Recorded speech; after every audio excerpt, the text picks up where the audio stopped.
இன்று நாம் பார்க்க இருக்கக்கூடிய தலைப்பானது இந்திய தத்துவத்தில் உபநிடத கருத்துக்களை நாம் இன்று பார்க்க போகிறோம். அவற்றில் 3 விதமான உபநிடத சிந்தனைகளை நாம் பார்க்கிறோம். பிரசன்ன உபனிஷத், முண்டக உபனிஷத், மாண்டூக்கிய உபனிஷத். முதலில் நாம் இந்த 3 விதமான உபநிடத கருத்துக்களானது எவ்வாறாக நமக்கு வந்துள்ளது என்பதை நாம் தெரிந்து கொள்வோம். அடிப்படையாக தத்துவம் என்பது நமது வாழ்வினை நெறிமுறைப்படுத்துவதற்கும் வாழ்க்கையை சமநிலையுடன் ஒவ்வொரு மனிதனும் வாழ்வதற்கு தேவையான அத்துணை கருத்துக்களையும் இந்திய தத்துவமானது நமக்கு வழங்கியுள்ளது. இந்த இந்திய தத்துவத்தில் எவ்வாறு நமக்கு இந்த சிந்தனைகள் கிடைக்கிறது என்று பார்த்தோமேயானால், உபனிஷத் என்று சொல்லப்படக்கூடிய இந்த உபநிடத கருத்துக்கள் மூலமாகத்தான் நமக்கு எண்ணற்ற கருத்துக்கள் கிடைக்கின்றன. அப்படியெனில் ஏன் வாழ்வில் நமக்கு இவ்வளவு பிரச்சனைகள் என்று நாம் பார்த்தோமேயானால், தத்துவங்கள் கூறக்கூடிய இந்த உபநிடத சிந்தனைகளை நாம் பின்பற்றவில்லையா, அல்லது தெரிந்து கொள்ளவில்லையா, அல்லது நம்மால் அதனை புரிந்து கொள்ள முடியவில்லையா என்ற ஒரு கேள்வி என்பது நம்முள் பிறக்கிறது. அப்படியெனில் தத்துவம் கூறும் மனிதன் என்பவன் யார்? மனிதன் என்பவன் உயிரினமா? மனிதன் என்பவன் உயிரினம் என்றால் மனிதனுக்குள்ள மிருகத்தன்மை உண்டா, அல்லது மனிதனாக மனிதத்தன்மை பெற்று வாழ்கிறானா என்று நாம் சற்று சிந்திக்க வேண்டும். ஏன் இந்த விவாதம் எனில், ஒரு அறிவு படைத்த அமீபாவும் உயிரினம்தான், 5 அறிவுகளை கொண்ட மிருகமும் உயிரினம்தான், 6 அறிவு படைத்த மனிதர்களாகிய நாமும் உயிரினம்தான். அப்படியெனில் மிருகத்திற்கும் மனிதனுக்கும் என்ன வேறுபாடு என்ற ஒரு கேள்வியானது நம்முள் வர வேண்டும். மிருகம் என்பது அசிட்டிஸ் என்று கூறுவார்கள். அதாவது தன்னுடைய வாழ்க்கையை இதுதான் என்று தீர்மானிப்பதில்லை. மிருகங்கள் எதுவுமே தனக்கு தேவையான உணவுகளை அதுவாகவே தேடிக்கொள்கின்றன. எப்பொழுது அவர்களுக்கு காமம் தேவைப்படுதோ அப்பை அவை பூர்த்தி செய்து கொள்கின்றன. இனப்பெருக்கம் தேவைப்படுகிற பொழுது மிருகங்கள் இனப்பெருக்கத்தை பூர்த்தி செய்து கொள்கின்றன. ஆனால் மனிதன் என்பவன் இப்படித்தான் வாழ வேண்டும் என்ற ஒரு வரன்முறையை வரையறை செய்துள்ளான்.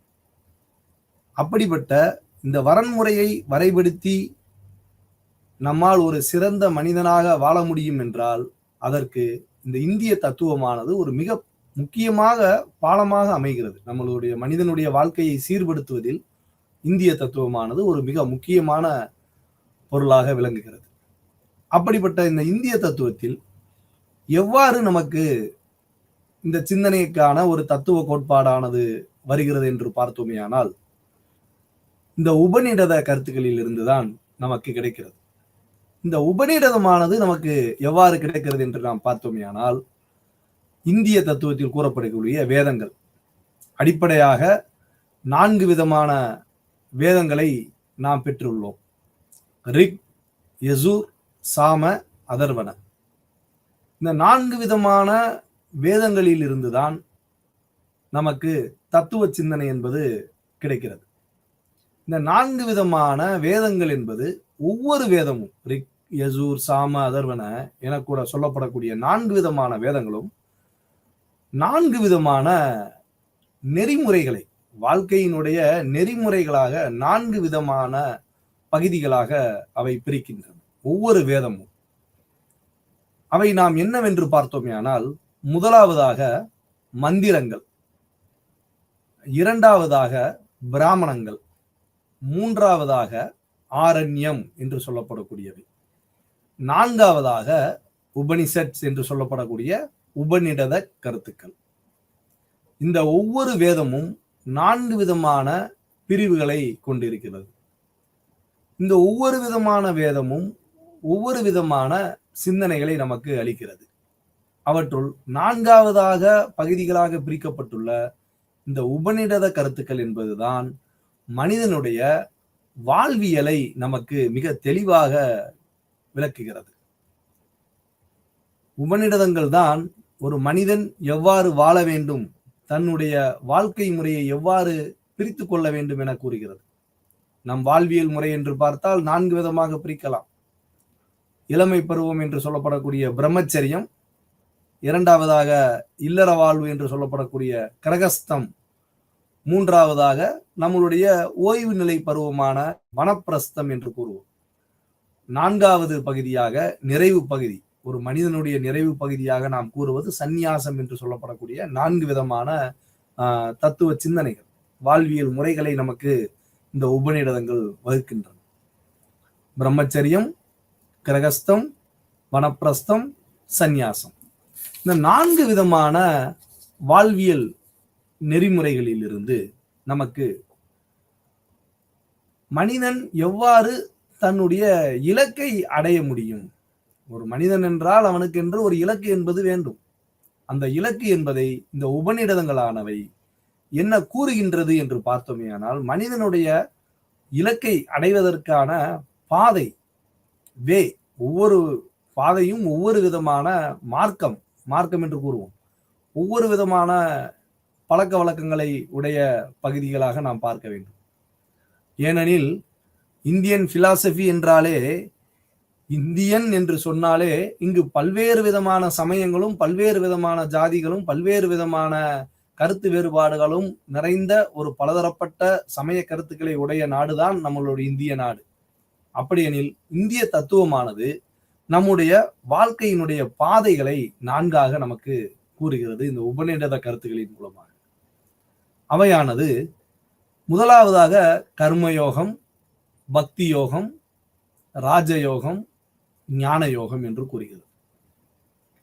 இந்த ஞான யோகம் என்பதுதான் இந்த உபநிடத கருத்தினுடைய ஹையஸ்ட் கோல் என்று நாம் சொல்லலாம். ஒவ்வொரு உபநிடதங்களுக்குள்ளான உள்ள பிரிவுகளானது 108 உபநிடதங்கள் உள்ளன என்று நாம் பார்க்கிறோம். முன்னர் வகுப்பில் நாம் பார்த்தோம், உபனிஷத் என்பது 108 உபநிடதங்கள் உள்ளன. இந்த 108 உபநிடதங்களுமே நம்மளுடைய வாழ்க்கைக்கான பாதைகளை கூறக்கூடிய ஒரு விஷயமாக நமக்கு ஞான யோகம் என்ற ஒரு இதில்தான் நமக்கு கிடைக்கின்றது. இந்த ஞான யோகம் என்பது மனிதனுடைய வாழ்க்கையை சீரமைக்கிறது. எவ்வாறாக நாம் இந்த 4 விதமான பாதைகளை அடைய முடியும் என்ற ஒரு இலக்கினை வகுப்பதற்கு நமக்கு இந்திய தத்துவமானது புருஷார்த்தங்கள் என்று கூறுகின்றன. புருஷார்த்தாஸ் என்று நாம் கூறுகிறோம் என்றால், அவையானது முதலாவதாக தர்மம், 2வதாக அர்த்தம், 3வதாக காமம், 4வதாக மோட்சம். இந்த தர்மம் என்று சொல்லப்படக்கூடியவை தர்ம சாஸ்திரங்கள். இந்த தர்மத்தை பற்றி விளக்கக்கூடியவை தர்ம சாஸ்திரங்கள் என்பவை உபநிடதத்தினுடைய சிந்தனையாக உள்ளன. 2வது சொல்லப்படக்கூடிய அர்த்தம் என்றால் பொருள். சமஸ்கிருதத்தில் அர்த்தம் என்பது, தமிழில் என்பது பொருள் சேர்ப்பது. எவ்வாறாக ஒரு மனிதன் என்பவன் பொருள் சேர்க்க வேண்டும், பொருள் சேர்ப்பதற்கான வரன்முறை, பொருள் சேர்ப்பதற்கான நியாய நியதி என்பதை எல்லாம் சொல்லக்கூடியவைதான் இந்த அர்த்த சாஸ்திரங்கள். 3வதாக சொல்லப்படக்கூடிய காமம், மனிதனுடைய இச்சையை தீர்த்து கொள்வதற்கான காமசூத்திரங்களும் இந்த உபநிடத கருத்துக்களில் நிறைந்து நமக்கு காணப்படுகிறது. 4வதாக சொல்லப்படக்கூடிய மனிதனுடைய நிறைவு பகுதி, த ஃபைனல் ஸ்டேஜ் என்று சொல்லப்படக்கூடிய முக்தி நிலை என்று சொல்வார்கள், மோட்சம் என்று சொல்கிறார்கள், இறைவனிடம் சேருதல் என்று கூறுகிறார்கள். பல்வேறு விதமான கருத்துக்களை கொண்டதுதான் இந்திய தத்துவம். இந்த 4வது பகுதியான மோட்சம் என்றது பற்றி பல்வேறு கருத்துக்களை இந்திய தத்துவமானது நமக்கு விளக்குகிறது. அவற்றில் நமக்கு உபநிடதம் என்பவை மனிதனுடைய உடல் உயிர் இந்த 2 விதமான சிந்தனைகளை பிரிக்கக்கூடியவை உபநிடத கருத்துக்கள். ஏனெனில் மனிதன் மறுபிறவி இல்லை என்று கூறக்கூடிய சிந்தனை கருத்துக்களும் உண்டு. மனிதன் மறுபிறவியில் வாழ்கிறான், மறுபிறவி உண்டு என்ற கருத்துக்களும் இந்திய தத்துவத்தில் நிறைய உண்டு. பெரும்பாலான இந்திய தத்துவ கருத்துக்களானது மனிதனுடைய பிறவியை அப்படியே முடிந்து விட்டது என்று ஏற்றுக்கொள்வதில்லை. மனிதன் மீண்டும் பிறக்கிறான், மனிதனுக்கான உயிர் என்பது அழியாது, அந்த உயிர் என்பது வேறு ஒரு இடத்தில் பிறக்கும் என்ற சிந்தனையிலும் உண்டு. அப்படிப்பட்ட ஒரு இந்திய தத்துவத்தினுடைய பார்வையில் இந்த உடலானது நிலையானது என்று கூறக்கூடியவை சிந்தனை கருத்திலிருந்து மாறி உயிர் என்பது நிலையானது, இந்த உயிர் என்பது பிறப்பிறப்பிற்கு அப்பாற்பட்டது, நாம் பிரிந்து போனாலும் நம்மளுடைய உடல் உயிர் பிரிந்து போனாலும் நம்மளுடைய உயிரானது வேறு ஒரு இடத்திற்கு செல்லும் என்ற கருத்து தான் இந்திய தத்துவத்தில் நிறைய உண்டு. அப்படிப்பட்ட இந்த உபநிடத கருத்துக்களில் நமக்கு உபநிடதங்கள் எவ்வாறெல்லாம் சிந்தனையை வழிவகுக்கிறது என்று பார்த்தோமேயானால், இன்று நாம் பார்க்கக்கூடிய இந்த 3 விதமான உபநிடதங்கள் பிரசன்ன உபனிஷத், முண்டக உபனிஷத், மாண்டூக்கிய உபனிஷத். முதலாவதாக நாம் பார்க்கக்கூடிய இந்த பிரசன்ன உபனிஷத் என்பவை அதர்வன வேதத்தில் இருக்கக்கூடிய ஒரு உபநிடத கருத்துக்களாகும். 4 விதமான வேதங்களில் அதர்வன வேதம் தினுடைய ஒரு உட்பொருளாக அதர்வன வேதத்தினுடைய தத்துவ கோட்பாட்டினுடைய சிந்தனையாக கூறப்படுவதுதான் இந்த பிரசன்ன உபநிடதம் என்று நாம் தமிழில் இதை கூறுகிறோம். இவை ஒரு பழங்கால ஒரு சமஸ்கிருதத்தினுடைய நூலாக நாம் கருதுகிறோம். இவை ஒரு முக்கியமான உபநிடதத்தை சேர்ந்தவை. இந்து மதத்தில் 108 உபநிடதங்களில் முக்தி என்று சொல்லப்படக்கூடிய முக்திகா நிலை என்று இந்த உபநிடதங்களில் வரிசைப்படுத்துகின்றன. இந்த வரிசைப்படுத்துவதில் பிரசன்ன உபனிஷத் என்பவை 4வது வரிசையில் இடம்பெற்றுள்ளது. அந்த அளவிற்கு மிக முக்கியமான நூலாக உபநிடதத்தில் கருதப்படுகிறது. 108 உபநிடதங்களில் இந்த பிரசன்ன உபனிஷத் என்பது முக்திகா என்று நிலையில் சொல்லப்படக்கூடியவையில் 108 வரிசைகளில் 4வது இடத்தில் நமக்கு அமைந்துள்ள நூல் தான் பிரசன்ன உபனிஷத். மாணவர்கள் குறித்து வைத்துக் கொள்ள வேண்டும். ஏனெனில் நிறைய போட்டித் தேர்வுகளில் பிரசன்ன உபனிஷத்தினுடைய ஸ்டேஜ், இந்த வரிசை என்று சொல்லப்படக்கூடிய வரிசை எத்தனாவது வரிசையில் வகைப்படுத்தப்பட்டுள்ளது என்று கேட்டால் நீங்கள் 4வது வரிசையில் பிரசன்ன உபனிஷத் என்பது பட்டியலிடப்பட்டுள்ளது என்று தெரிந்து இருக்க வேண்டும். இவை கிறிஸ்து பிறப்பிற்கு முன் என்று சொல்லப்படக்கூடிய, நாம் அனைவருமே கிமு கிபி என்று பிரித்து வைத்திருக்கிறோம் என்றால் அது இந்த கிறிஸ்டியன் எராவை வைத்துதான். அப்படி பார்க்கையில் கிமு கிறிஸ்து பிறப்பிற்கு முன் 1000 ஆண்டுகளுக்கு முற்பட்ட நூலாக இந்த பிரசன்ன உபனிஷத்தை நாம் பார்க்கிறோம். பிரசன்னம் என்றால் கேள்விகள் என்று பொருள். அதனால்தான் இந்த உபநிடதத்திற்கு பிரசன்ன உபநிடதம் என்று பெயர் பெற்றது. இந்த உபநிடதத்தில் கேள்விகள் உண்டு. பிரசன்னம் என்றால் கேள்வி. ஆகவே தான் இந்த உபநிடதத்திற்கு பிரசன்ன உபநிடதம் என்ற பெயரானது உருவாயிற்று. ஒவ்வொரு அத்தியாயமும் இந்த கேள்விகளுக்கான பதில்களை கூறக்கூடிய ஒரு பகுதிகளாக அமைந்துள்ளன. இந்த பிரசன்ன உபனிஷத்தில் இந்த பிரசன்ன உபனிஷத்தில் 6 விதமான கேள்விகள் என்பதை அடங்கியுள்ளன. இந்த உபநிடதத்தில் 6 விதமான கேள்விகள். பிரசன்ன உபனிஷத்தினுடைய கேள்விகள் என்பது 6. இந்த 6 விதமான கேள்விகளுக்கு 6 விதமான பதில்களை கொண்டதுதான் அத்தியாய பகுதி தான் இந்த உபநிடதத்தினுடைய மிக முக்கியமான சிந்தனைகள். அவற்றில் ஒவ்வொரு கேள்விகளுக்கும் பதில்கள் முடியும் பொழுது பிரசன்ன பிரதிவாகனம் என்ற ஒரு சொற்றொடருடன் பதிலானது முடிவடைகிறது.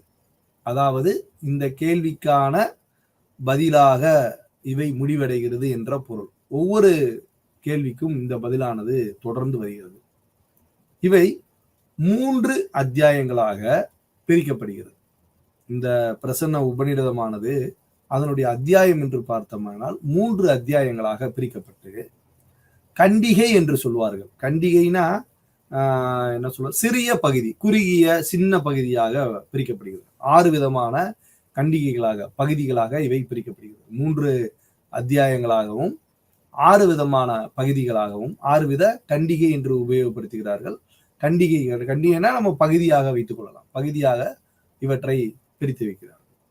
இவற்றில் முதல் பகுதி என்பது பூமியில் உள்ள உயிரினங்கள் பற்றியும் அந்த உயிரினங்கள் எவ்வாறாக தோற்றம், ஒவ்வொரு உயிரினமும் எவ்வாறாக தோன்றுகிறது என்ற தோற்றம் பற்றிய கருத்துக்களையும் விரிவான ஒரு தத்துவ விசாரணையில் இந்த உபநிடதத்தினுடைய கேள்விகளானது அமைந்துள்ளது முதல் 3 விதமான பகுதிகளில்.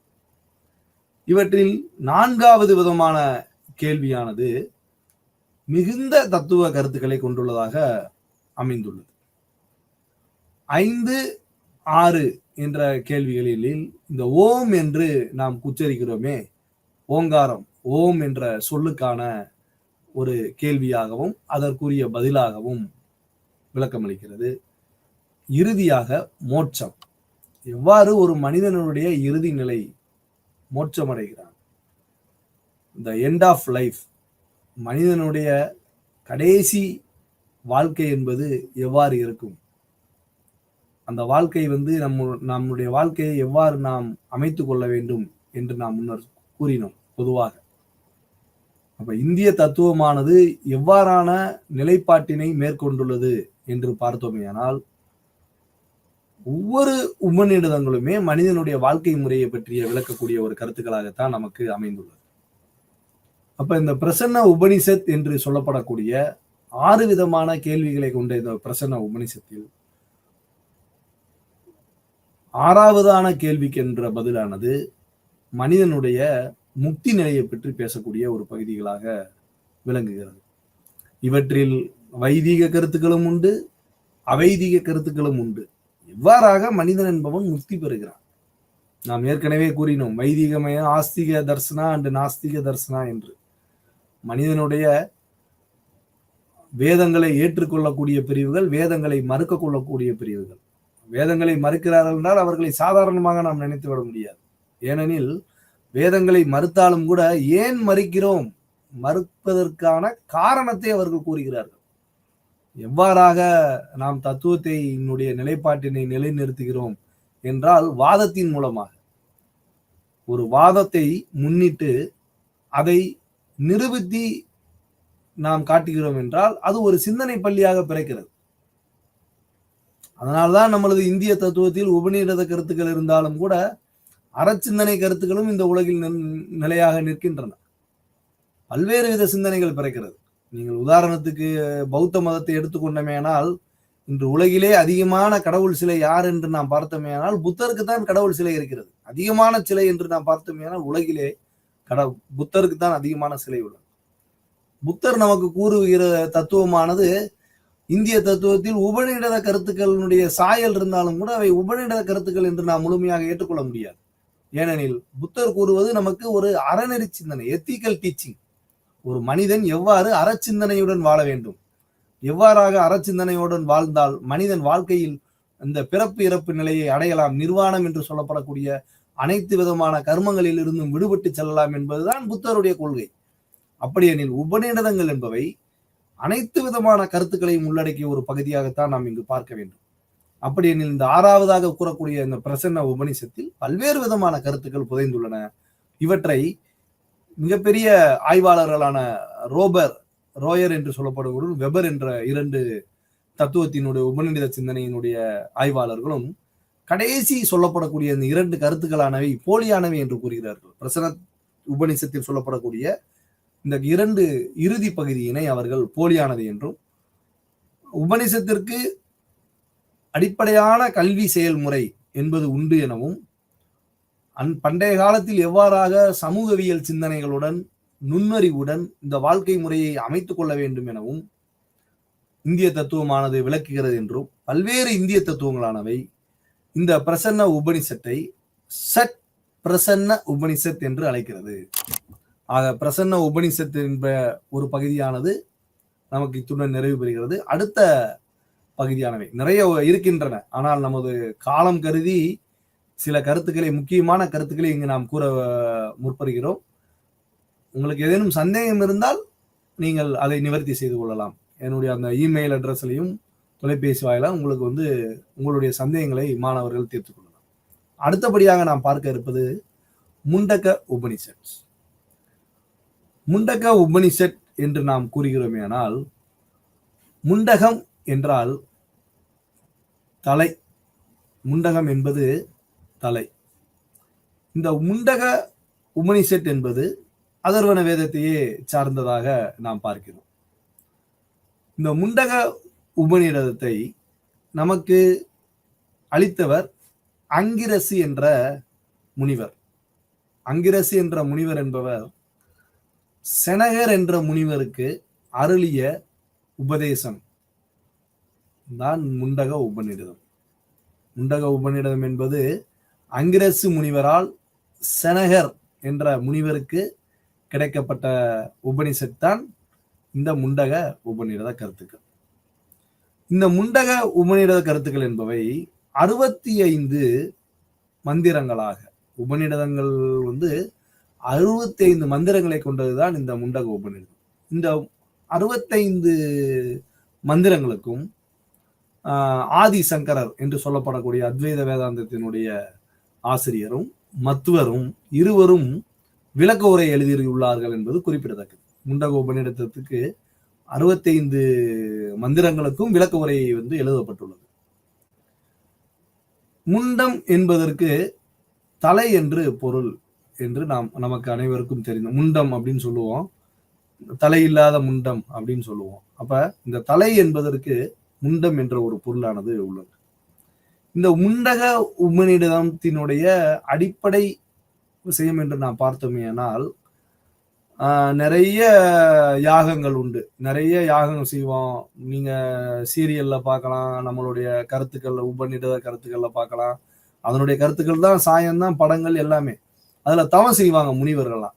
அந்த தவங்கள்ல இந்த முண்டக உபநிடதத்தினுடைய தவ வலிமை என்னன்னு பாத்தீங்கன்னா, தலையில நெருப்பு செட்டியை வச்சுட்டு ஒரு தவம் பண்றது. ஒரு மனிதன் என்பவன், ஒரு முனிவர் நெருப்பு செட்டியை தன்னுடைய தலையில சுமந்து கொண்டு யாகம் அந்த தியானம் பண்ணணுமா. அந்த தியானம் பண்ணி அந்த நெருப்பு சட்டியில சுமந்து கொண்டு தியானம் செஞ்சு அந்த வேள்வி முடிஞ்ச பிறகு இந்த உபநிடதத்தை படிக்கணுமா.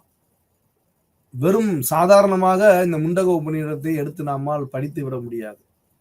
அவர்கள் அந்த உபநிடதத்தை படிப்பதற்கான வரன்முறையாக வைத்துள்ளார்கள். தலையில் நெருப்பு சட்டியை சுமந்து கொண்ட யாக வேள்வியை நடத்தி முடித்த பின்புதான் இந்த உபநிடதத்தை படிக்க வேண்டும்.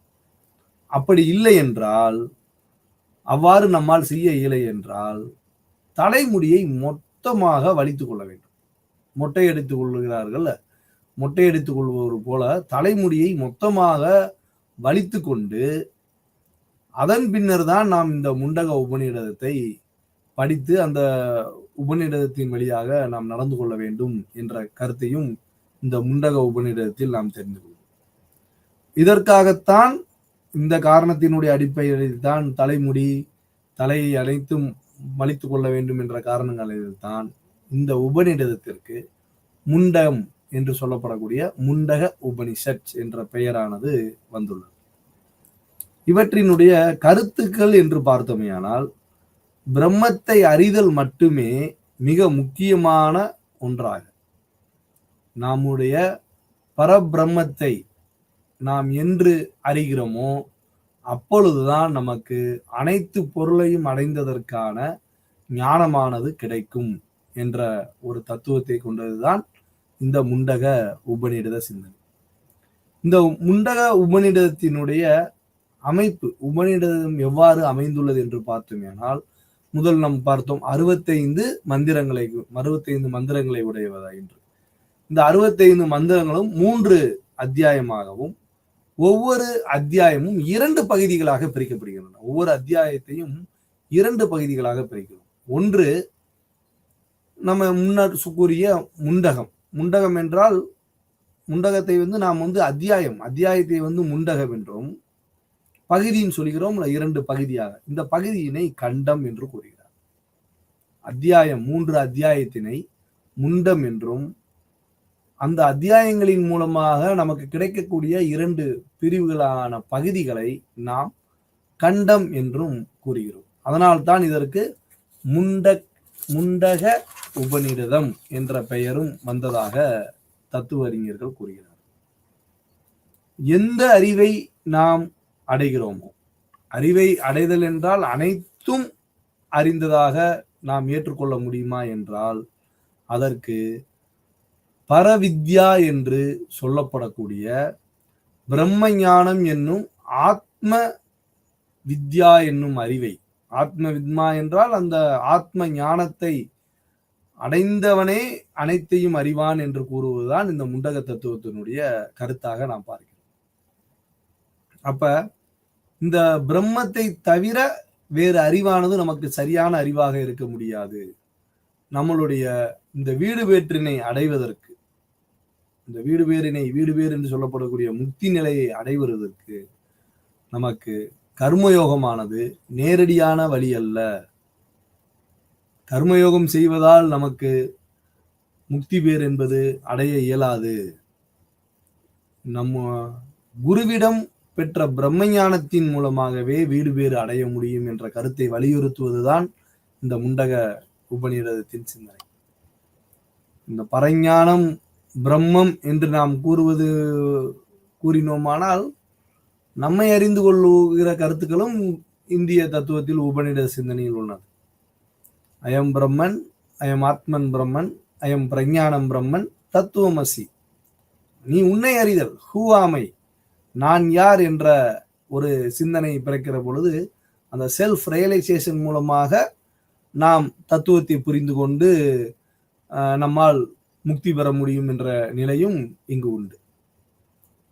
அப்ப இந்த முண்டக உபநிடதம் என்பவை ஒரு குருவின் மூலமாக நாம் அந்த பிரம்ம ஞானத்தை தெளிவடைய வேண்டும்.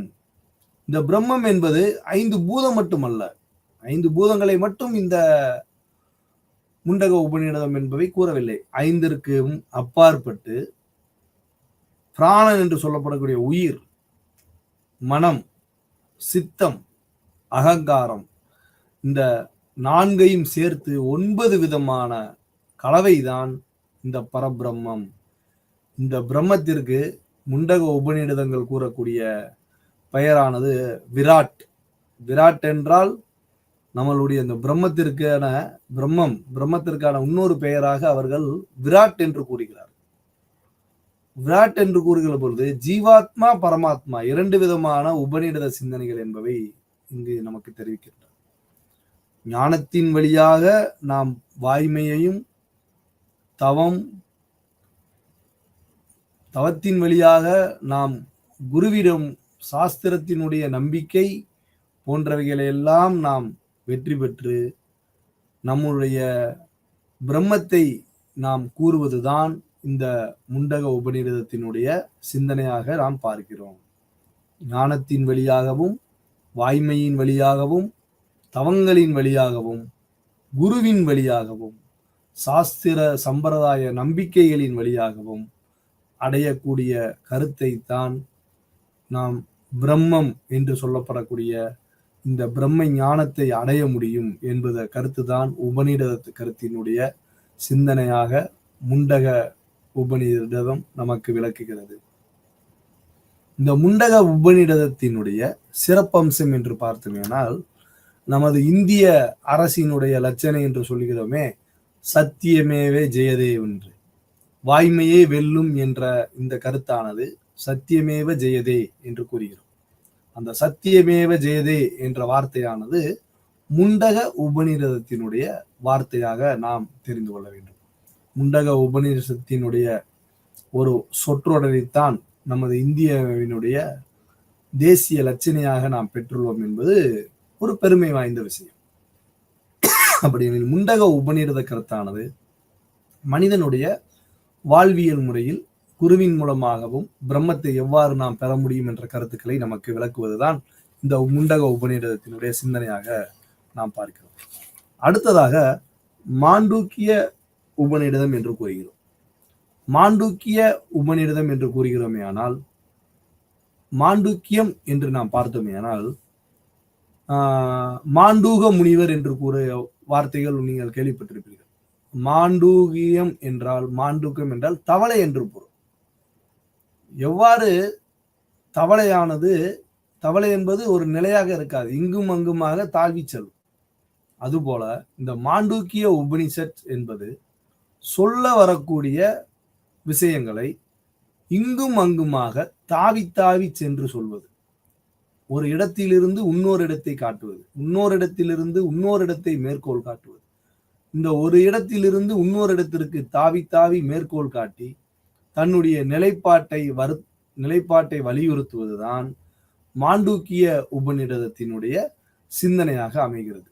அப்ப மாண்டூக்கியம் என்பது தவளை என்ற ஒரு பொருளை உடையவை. இவை 108 உபநிடதங்களில் ஒன்றாக விளங்குகிறது.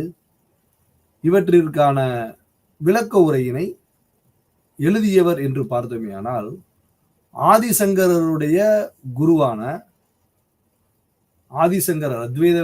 ஆதிசங்கருடைய குருவான கோவிந்த பாகவதர் பாதர் என்றவர் தான் குரு.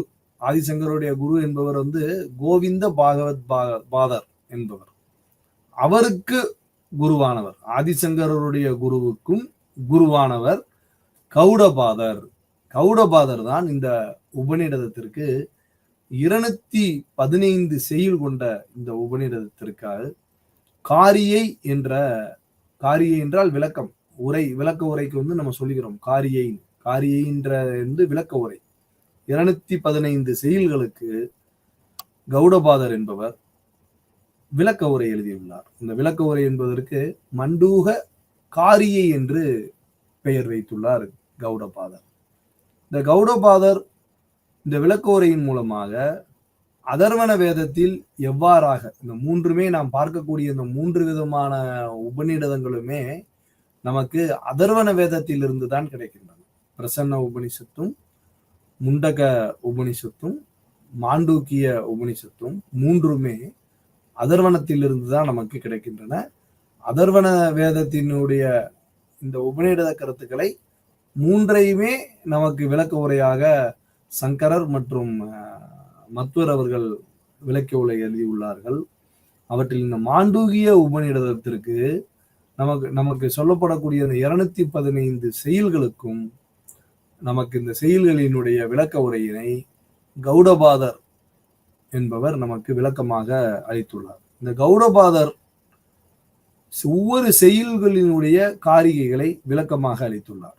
அவை அதர்வன வேதத்தினுடைய சாந்தி மந்திரமே என்று சொல்லப்படக்கூடிய, அதர்வன வேதத்தில் என்ன மந்திரம் பயன்படுத்தப்படுகிறதோ அந்த மந்திரமே இந்த மாண்டூக்கிய உபநிடதத்திற்கான மந்திரமாகவும் கடைபிடிக்கப்படுகிறது என்ற தகவலையும் நாம் தெரிந்து கொள்வோம். இவை முழுக்க முழுக்க நல்லதையே கேட்டல், நல்லதையே சொல்லுதல், நல்லதையே பார்த்தல் என்ற good contact, good vision, good habit என்று சொல்லப்படக்கூடிய இந்த சிந்தனைகளினுடைய வழிமுறைகளை நமக்கு எவ்வாறெல்லாம் வாழ்க்கையில் கடைபிடிக்க வேண்டும் என்ற வலியுறுத்துவதுதான் மாண்டூக்கிய உபநிடதத்தினுடைய சிந்தனை. இந்த மாண்டூக்கிய உபநிஷத்தினுடைய நன்மைகள், ஒவ்வொரு விதமான நன்மைகளை நாம் பார்த்தோமேயானால், இறைவனுடைய பேரறிவை, எவ்வாறாக இறைவனுடைய பேரறிவை நாம் பெற முடியும், நமக்கு எவ்வாறெல்லாம் இறைவன் அருளி செய்ய வேண்டும், நம்முடைய வாழ்க்கை நெறியில் எவ்வாறெல்லாம் இறைவன் நமக்கு நன்மை பயக்க வேண்டும் என்ற பல்வேறு விதமான கேள்விகளுக்கு விளக்கம் தரும் பகுதியாக அமைக்கப்பட்டுள்ளதுதான் இந்த மாண்டூக்கிய உபநிடத கருத்துக்கள். இந்த மாண்டூக்கிய உபநிடத கருத்தில் அடுத்ததாக அதனுடைய கருத்து என்று நாம் பார்த்தோமேயானால், மைய கருத்தாக பார்த்தோமேயானால், ஓம் என்ற ஒரு ஓங்காரம், இந்த சொல் ஓம் என்ற சொல்லை பற்றி மாண்டூக்கியத்தில் விரிவாக விவரிக்கின்றன. இந்த ஓம் என்ற சொல்லானது 4 சொற்களாக பிரிகிறது. 4 சொற்கள் என்றால் ஒலி வடிவம். ஓம் என்றாலே ஒளிதான். அந்த ஓம் என்பதை 4 விதமான அந்த ஒலிகளை பிரிக்கின்றது. அவற்றுள் 3 விதமானவை ஒலிப்பகுதியாக பிரிக்கப்படுகிறது. 3 விதமானவை ஒளிப்பகுதி. இறுதியாக சொல்லப்படக்கூடிய 4வது என்பவை ஒளி அற்றதாக பிரிக்கப்படுகிறது. இந்த ஓம் என்ற சொல்லானது 4ஆக பிரிக்கப்படுகிறது. அந்த 4ல் ஒளி சத்தம் கொடுக்கக்கூடிய பகுதியாக நாம் 3 பகுதியினையும், ஒளியற்றதாக சத்தம் இல்லாத பகுதியாக நாம் ஒரு பகுதியாகவும் பிரிக்கிறோம். அகரம், உகரம், மகரம். ஓம் என்பதற்கான விளக்கம் என்பது அகரம், உகரம், மகரம் என்ற 3 விதமான பகுதி. அ, உ, மா. இவற்றினுடைய சொற்கள் தான் ஓம் என்று சொல்லப்படக்கூடிய அந்த மந்திரம். அப்போ ஒளியற்ற நிலை என்று சொல்லக்கூடிய அந்த 4வது பகுதியானது என்ன என்று பார்த்தோமேயானால் துரியம் என்று கூறுகிறார்கள்.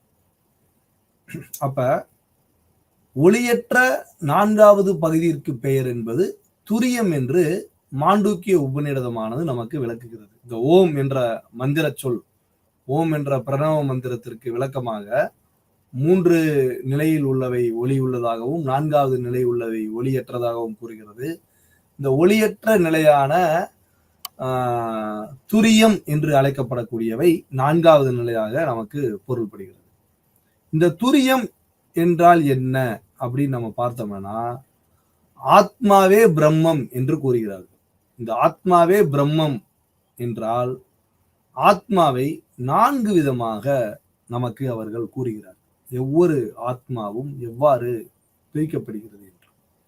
முதலாவதாக விஸ்வன் என்று கூறுகிறார். விஸ்வன். இரண்டாவதாக தைசசன். மூன்றாவதாக பிரஞன். 4வது துரியம். இந்த விஸ்வன் என்று நாம் பார்த்தோமே ஆனால் இதனை விளிம்பு நிலை, மார்ஜினலைசேஷன் என்று கூறுவோம் ஆங்கிலத்தில், விளிம்பு நிலை என்று. இந்த விளிம்பு நிலை பகுதியை விஸ்வன் என்றும், தைசசன் என்பவை சூக்கும நிலை. சூக்கும நிலை என்பது சூக்குமம் அப்படின்னா ஒரு விஷயத்தை சூக்குமமா சொல்லு அப்படின்னு சொல்லுவோம். சூக்குமமானா ஒளிவு மறைவா, அத காய் மறைவா, வெளிப்படையா சொல்லாம ஒரு சூக்குமமா சொல்லுன்னு சொல்லுவோம். நம்ம உயிர் எப்படி இருக்கு? வெளிப்படையா இருக்கா? அந்த உடல் இருக்கு, உடலினுடைய 5 பொருள்கள் மூலமாக நமக்குடைய உயிர் இருக்கிறது. இந்த உயிர் என்பது பிரிந்து விட்டால் உடல் என்பது இறந்து விடும். அப்ப இந்த உயிரானது சூக்கும நிலை. அப்ப சூக்கும நிலையா இருக்கு. அதுபோல அவர்கள் கூறக்கூடிய இந்த தைசசன் என்பது சூக்கும நிலையை கூறுகிறது. 3வது சொல்லப்படக்கூடிய இந்த பிரஞன் என்று சொல்லப்படக்கூடியவை நம்மளுடைய இக்னோரன்ஸ், அறியாமையை நமக்கு விளக்குகிறது. ஒரு மனிதனுடைய அறியாமை. மனிதன் அறியாமையால் தான் தவறுகள் செய்கிறான். மனிதனுடைய அறியாமை தான் நம்மளுடைய அனைத்திற்குமே காரணம் என்று கூறுகிறது தத்துவ கருத்து. அறியாமை தான், இக்னோரன்ஸ். இக்னோரன்ஸ் என்று சொல்லப்படக்கூடிய இந்த அறியாமையால் தான் மனிதன் நிலையான ஒரு வீடு பேரினை அடைய இயலவில்லை என இந்திய தத்துவமானது கூறுகிறது. 4வது சொல்லப்படக்கூடிய இந்த துரியம் என்பது நிலையானது, எட்டர்னல் ஆப்ஜெக்ட், நிலையானது. சச்சிதானந்தம் என்று கூறுவோம். சச்சிதானந்தம் என்றால் சத் சித் ஆனந்தம், நிலையான பேரின்பம் என்று சொல்லலாம். எக்ஸிஸ்டன்ஸ், சத் சித் ஆனந்தம், கான்சியஸ்னஸ், அனைத்தும் சேர்ந்த ஒன்று தான் இந்த நிலையான பேரின்பம். இந்த நிலையான பேரின்பத்தை எப்பொழுது நாம் அடைய முடியும் என்றால், நாம் பிரம்மத்தை அடைவதன் மூலமாகத்தான், அந்த பரபிரம்மத்தை நோக்கிய ஒரு நிலையில் தான் நம்மால் அடைய இயலும். அப்படிப்பட்ட அந்த நிலையினை மாண்டூக்கிய உபநிடதமானது என்ன கூறுகிறது என்றால் துரிய நிலை. துரியம் என்றால் நிலையான ஒரு பிரம்மம். இந்த நிலையான பிரம்மத்தை நாம் அடைவதை கூறுகிறது. அவற்றை தான் நாம் முக்தியாக பார்க்கிறோம். அனைத்து விதமான கருத்துக்களும் சொல்லப்படக்கூடிய அந்த இறுதியில் சொல்லப்படக்கூடிய முக்தி என்று நாம் பார்த்தோமேனால் நம்ம சொல்லுவோம் சாலோக்கியம், சாயுஜ்யம், சாமீப்பியம், சாரூபியம் சொல்லுவோம். சாலோக்கியம், சாயுஜ்யம், சாமீப்பியம், இந்த 3 நிலைகளும் இறைவனுடைய லோகத்தை அடைதல். இறைவனுடைய அந்த லோகம், நம்ம இந்திய தத்துவத்தில் கடைபிடிக்கக்கூடிய சொர்க்கம், நரகம் என்ற 2 பிரிவு உள்ளது என்றெல்லாம் நாம் பார்க்கிறோம். உண்மையோ பொய்யா என்பதெல்லாம் நமக்கு தெரியாது. ஆனால் தத்துவத்தினுடைய கருத்துக்கள் படி, இந்திய மதத்தினுடைய நம்பிக்கையின்படி அதை நம்மால் உணர முடிகிறது. நாம் நல்லதை செய்ய வேண்டும், நல்லது செய்தால் நமக்கு சொர்க்கம் கிடைக்கும், கெட்டது செய்ய வேண்டும், கெட்டது செய்தால் நமக்கு நரகம் தான் கிடைக்கும் என்றெல்லாம் நாம் அதை நம்மளுடைய ஜீவ ஆத்மாக்களை நாம் பிரித்து வைத்துள்ளோம். அப்படி பார்க்கையில் இந்த இறைவனுடைய லோகத்தை மட்டுமே அடையக்கூடிய ஒரு பகுதியாக அப்ப இந்த உபநிடதங்கள் என்று நாம் எடுத்துக்கொண்டோமே ஆனால் இந்த உடல் உயிர் பற்றிய வேதங்களை ஏற்றுக்கொள்ளக்கூடிய சமயங்களில் சொல்லப்படக்கூடிய தத்துவ சிந்தனையே இந்த பெரும்பாலான உபநிடதங்கள் கூறுகின்றனவா என்ற சந்தேகம் நமக்கு வருகின்றது. அப்ப இந்த பிரசன்ன உபனிஷத்தும், முண்டக உபனிஷத்தும், மாண்டூக்கிய உபனிஷத்தும், இந்த 3 உபநிடதங்களுமே அதர்வன வேதத்திலிருந்து நமக்கு கிடைக்கின்றன. இந்த அதர்வன வேதத்தில் கிடைக்கக்கூடிய இந்த 3 விதமான உபநிடதத்திற்குமே நமக்கு சங்கரரும் மத்துவரும் விளக்க உரை எழுதியுள்ளனர். ஒவ்வொரு உபநிடதமும் தன்னுடைய உபநிடதத்தினுடைய சிந்தனைகளில் நின்று செயல்பட்டாலும் கூட ஒரு மைய கருத்தினை இந்திய தத்துவத்தில் நாம் அனைவருக்கும் கூறப்படக்கூடிய ஒரு உயர்வான சிந்தனையாக பிரம்மத்தை எவ்வாறு அடைதல், பிரம்மத்தை அடைவதற்கான வழி, புத்திசம் அண்ட் ஜெயினிசம் என்று சொல்லப்படக்கூடிய இந்த 3 விதமான தத்துவ கோட்பாடுகளிலும் சரி, எவ்வாறு நாம் இந்த முக்தியை அடைவது, மனிதனுடைய இந்த தேக நிலையிலிருந்து, மனிதனுடைய இந்த நிலையிலிருந்து நாம் இந்த உலகிலிருந்து எவ்வாறு நாம் விடுபெறுவது என்ற சிந்தனையைத்தான் இந்திய தத்துவம் ஒட்டுமொத்தமாக ஒவ்வொரு சிந்தனையின் வழியாக நமக்கு விளக்குகிறது. அதை நாம் இந்த சிந்தனை தான் என்று கூற இயலாத அளவிற்கு ஒவ்வொன்றும் ஒவ்வொரு கருத்துக்களை வெளிக்கிறது. இப்ப யோகம் என்று பார்த்தோமேனால் நமக்கு அஷ்டாங்க யோகா என்று இருக்கிறது. அஷ்டாங்க யோகா என்றால் 8 விதமான வழிமுறைகள். எவ்வாறு பிரசன்ன உபனிஷத், முண்டக உபனிஷத், மாண்டூக்கிய உபனிஷத்தில் கூறப்படுகிறதோ அது போன்ற கருத்துக்களை, ஒவ்வொரு விதமான கருத்துக்களும் இறுதியில் எங்கு வருகிறது என்று பார்த்தோமேனால் மனிதனுடைய அந்த பரவித்யா என்று சொல்லப்படக்கூடிய பிரம்ம ஞானம், எவ்வாறு ஒரு மனிதன் சாரூப்பிய நிலையை அடைய முடியும், சாரூப்பிய நிலையின் மூலமாக எவ்வாறு மனிதன் இறைவனோடு ஐக்கியமாக முடியும் என்றும், இறைவனோடு ஒன்று சேர்ந்து கலத்தல் முடியும் என்றும் கூறுகிறது. இந்த இறைவனோடு சேருதல் என்று வருகிற பொழுது சில பிரச்சனைகள் உள்ளது. இந்திய தத்துவங்களிலே சில தத்துவங்களை சைவ கருத்துக்களை உடையவை, சைவத்தை மிக முக்கியமாகவும் முதலாகவும் ஏற்றுக்கொள்ளக்கூடிய கருத்துக்களானவை, மனிதன் மனிதன் எவ்வளவு விதமான தியாகங்களையும் எவ்வளவு விதமான யாகங்களையும் மேற்கொண்டாலும் இறைவனோடு அவன் கலத்தல் என்பது இயலாது. இறைவனுடைய பாதங்களில் சரணாகதி அடைய முடியுமே தவிர இறைவனாக முடியாது, இறைவனோடு ஒன்றிணைய முடியாது என்ற கருத்துக்களை வலியுறுத்துவதுதான் சைவ சித்தாந்தம் போன்ற கருத்துக்கள். இந்த சைவ சித்தாந்தம் போன்ற கருத்துக்களும் உபநிடதத்திலிருந்து பிறக்கப்பட்ட சிந்தனைகளாகத்தான் நாம் பார்க்க இயலும். ஆனால் இந்திய தத்துவத்தில் கூறப்படக்கூடிய அத்வைத வேதாந்தம் போன்ற கருத்துக்கள் எல்லாம் நாம் பார்த்தோமே ஆனால் இறைவனோடு கலக்க முடியும். த இம்மனன்சி, அயம் பிரம்மன், அயம் ஆத்மன் பிரம்மன், அயம் பிரஞானம் பிரம்மன், தத்துவமசி, நீயும் பிரம்மன், உனக்குள்ளும் பிரம்மம் இருக்கிறது, எனக்குள்ளும் பிரம்மம் இருக்கிறது, இந்த உலகத்தில் உள்ள அனைவரிடத்திலும் பிரம்மம் இருக்கிறது. எப்பொழுது அந்த பிரம்மத்தை நாம் உணர முடியும் என்றால், நான் யார் என்ற சிந்தனை என்று வருகிறதோ, நான் யார் என்று இந்த உலகத்திற்கு உலகம் என்னை கூறுவதை விட நான் யார் என்ற சிந்தனைக்கு என்று எனக்கு கேள்விக்கான அர்த்தம் கிடைக்கிறதோ அன்று நான் பிரம்ம ஞானம் பெறுகிறேன், அன்று நான் பிரம்மத்தை அடைகிறேன் என்ற ஒரு பொருளை விளக்குவதுதான் நமக்கு அத்வைத வேதாந்தத்தினுடைய சிந்தனையாக அமைகிறது. இப்படி self discipline and self concentration, நம்ம மனதை ஒருநிலைப்படுத்தும், இதெல்லாம் செஞ்சுட்டு வந்தாதான் 8வது நிலையான சமாதியை அடைய முடியும் என்று கூறுகிறது தான் இந்திய தத்துவம். அப்ப நம்மளுக்கு ஒவ்வொரு விதத்திலையும், அதே நேரத்தில் நம்ம பார்க்கக்கூடிய இந்திய தத்துவத்தில் பார்க்கக்கூடிய உபநிடத கருத்தாக பார்க்கக்கூடிய பௌத்த கருத்துக்களும் அதுதான். அப்ப நீங்க இந்த இந்திய சிந்தனைகளை எடுத்துக்கிட்டாலும் சரி, இந்த உபநிடத்தினுடைய கருத்துக்கள், பிரசன்ன உபனிஷத், முண்டக உபனிஷத், மாண்டூக்கிய உபனிஷத், இந்த 3 விதமான உபநிடதங்களுமே மையமாக என்ன கூறுகிறது என்று நாம் பார்த்தோமே ஆனால் அனைத்தும் பாதைகளை மாற்றுகிறது. ஒவ்வொரு விதமான பாதைகளில் அவை பின்பற்றுகின்றனவே தவிர அவைகள் மூன்றும் கூறக்கூடிய கருத்தானது மனிதனுடைய அந்த முக்தி நிலை. அந்த முக்தி நிலை எவ்வாறு அமைய வேண்டும்? இந்த முக்தி நிலை என்பது மனிதனுக்கு எந்தெந்த வழிகளில் கிடைக்கும் என்ற ஒரு தத்துவ விசாரணையை மேற்கொண்டுவதுதான் இந்த உபநிடதங்களில் கருத்தாக அமைகிறது என்று நாம் பார்க்கிறோம். அப்ப எவ்வாறு நாம் ஒவ்வொரு விதமான சிந்தனைகள் பிரம்மத்தை நாம் அடைய வேண்டும். அந்த பிரம்மம் என்பது நேம்லெஸ். நேம்லெஸ் என்றால் நீங்க பேர் வச்சு கூப்பிட முடியாது. ஃபார்ம்லெஸ், அதற்கென்ற ஒரு வடிவம் என்பது கிடையாது. செக்ஸ்லெஸ், அது ஆனா பெண்ணா என்பது தெரியாது. Nameless, formless, sexless. அது ஒரு நிலையான பேரின்பம், நிலையான ஒரு பிரம்மம். அதை நம்ம அடைகிறது என்பது பல்வேறு விதமான வழிமுறைகளை கையாண்டு நாம் அடைய வேண்டும் என்று கூறுவதுதான் இந்திய தத்துவம்.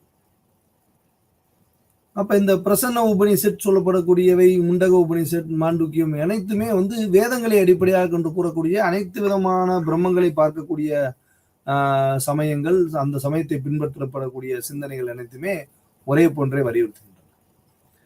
இவற்றிலிருந்து விலகி வேதத்தை மறுக்கக்கூடிய பள்ளிகளாக நாம் பார்த்தோமே ஆனால் ஜெயினிசம், சார்வாக்கம், புத்திசம் என்ற பள்ளிகளில் நாம் பார்க்கிறப்ப அவர்கள் சரியான அறிவின் மூலமாக, ரைட் நாலேஜ், அவர் சொல்லக்கூடியதே right knowledge, right action, right view, right contact என்று சொல்லப்படக்கூடிய இந்த மூன்று விதமான சிந்தனைகளையும், மூன்று விதமான சிந்தனைகளை உள்ளடக்கிய கருத்துக்களாக நம்மளுடைய செயல்பாடு எப்படி இருக்கணும், நம்மளுடைய வாழ்க்கை முறை, நம்மளுடைய லிவ்லிஹுட் என்று சொல்லப்படக்கூடிய வாழ்க்கை முறை எப்படி இருக்க வேண்டும் என்று சொல்லக்கூடிய சமணத்தினுடைய கருத்து. சமணம் என்பவை தீர்த்தங்கரர்கள் என்று கூறுவார்கள். தீர்த்தங்கரர்கள் உருவாக்குகிறார்கள். அப்ப அவர்கள் எப்படி இந்த பிரசன்ன உபநிடதத்திலும் முண்டக உபநிடத்திலும் எவ்வாறாக மைய கருத்தாக பிரம்மத்தை நாம் அடைய என்ன செய்கிறோம் என்பதை அவர்கள் வேதங்களை மறுத்து எப்படி அட்டைன் டு த முக்தி, எப்படி இந்த மனித வாழ்வையிலிருந்து கர்ம பலன்களிலிருந்து எவ்வாறு விடுபடுவது என்ற ஒரு சிந்தனை என்பது அவர்களுக்கான ஒரு தனி சிந்தனை. அவர்களுடைய கருத்துக்களிலிருந்து வலியுறுத்துகிறார்கள். எவ்வாறு ஒரு மனிதன் என்பவன் விடுதலை பெறுகிறான் என்பதை அவர்கள் கருத்திலிருந்து அவர்கள் நிலைநிறுத்துகிறார்கள். அதுதான் இங்க இருக்கிற விஷயம். நம்ம இந்திய பிலாசபியை எந்த அளவுக்கு நம்ம கூறுகிறோமோ அதே போல அவர்களும் அதை நிலைநிறுத்துகிறார்.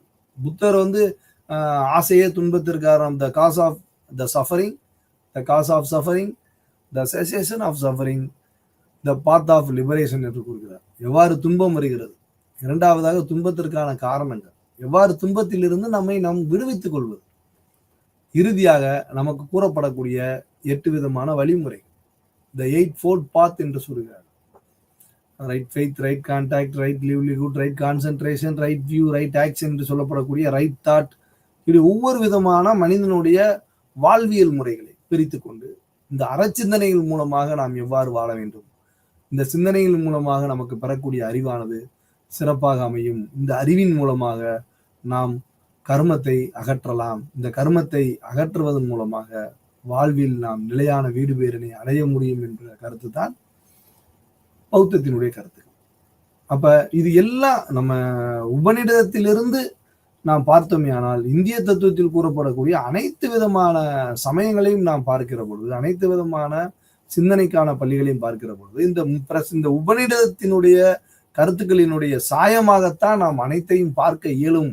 அதற்கான ஒரு உதாரணங்களாகத்தான் நாம் இன்று அந்த இந்திய தத்துவத்தினுடைய ஆர்த்தோடாக்ஸ் ஸ்கூல் என்று சொல்லப்படக்கூடியவையும் ஹெட்ரோடாக்ஸ் ஸ்கூல் என்று சொல்லப்படக்கூடியவையும் மேலோட்டமாக அதை முழுக்க ஒவ்வொரு தத்துவ சிந்தனையில் பார்த்தோம்னா நிறைய இருக்கும். ஆத்மன், பிரம்மன், வேர்ல்டு என்று சொல்லப்படக்கூடிய 3 விதமான பிரிவுகள் உண்டு. எவ்வாறு ஆத்மன், வாட் இஸ் மீன் பை ஆத்மன் என்றால் ஒவ்வொன்றும் ஒவ்வொரு விதமான விளக்கங்களை விளக்குகிறது. இப்ப நீங்க இதே நம் இந்த தத்துவ சிந்தனைகளே நம்ம பிரசன்ன உபனிஷத், முண்டக, மாண்டூக்கிய உபநிடதம் எவ்வாறு கூறுகிறதோ, எவ்வாறு மாண்டூக்கியம் என்பது ஒரு விஷயத்தை கூறுவதை தாவி தாவி சொல்ல வேண்டிய கருத்துக்களை அங்குமிங்குமாக சென்று இறுதியில் ஒரு நிலையை அடைவது, அது போன்ற கருத்துக்கள் எல்லாம் பாத்தீங்கன்னா நீங்க வேதங்களிலும் பார்க்கலாம். நமக்கு சொல்லப்படக்கூடிய இந்திய தத்துவத்தினுடைய வேதமான 3 விதமான வேதமான அத்வைத வேதாந்தம், துவைத வேதம் மற்றும் விசிஷ்ட அத்வைத வேதம் என்று சொல்லப்படக்கூடிய அத்வைதம் சங்கரருடையவை, துவைதம் மத்துவருடையவை, விசிஷ்ட துவைதம் ராமானுஜருடைய. இந்த 3 விதமான பிலாசபி நீங்க பார்க்கிற பொழுது அத்வைத வேதாந்தம் ஏகாந்தவாதம். ஏகாந்தவாதம்னா ஒண்ணு ஏகாந்தவாதம்னா அவங்க அவங்க ஏகாந்தவாதம்ன்றதை சொல்வதை விட அவங்க சொல்லக்கூடிய வார்த்தை நான் டூயலிசம். அதாவது அத்வைத வேதாந்தத்தை நம்ம அவங்க ஒரு பொருள் கொள்கை தான். அந்த ஒரு பொருள் கொள்கையை அவங்க எப்படி சொல்றாங்கன்னு பாருங்க. மோனிசம் என்று சொல்லலாம். Advaita philosophy monism philosophy is a monistic school. ஒரு பொருள்களை மட்டும் ஏற்றுக்கொள்ளக்கூடிய சிந்தனை. ஆனால் இந்த அத்வைத வேதாந்தங்கள் என்ன பண்ணுகிறது என்று பார்த்தீங்கன்னா, அதற்கு சரியான பொருள் என்று பார்த்தால் அவை என்ன கூறுகிறது என்றால் நான் டூயல் என்று கூறுகிறது. நான் டூயலிசம். நான் டூயலிசம்னா இரண்டல்ல. அதாவது நீங்கள் ஒன்று என்று சொல்வதை விட இது இரண்டல்ல என்றால் ஒன்றுதான். இரண்டல்ல என்று சொல்வதும் மோனிசம் என்று சொல்லப்படக்கூடிய ஒன்று என்று சொல்ல, நான் அத்வைதத்தில் ஒரு கருத்தை ஏற்றுக்கொள்கிறேன் என்று சொல்வதற்கும் நான் டூயலிசம் இவர்கள் இரண்டல்ல அப்படின்னா அது அறுதிட்டு கூறுவது.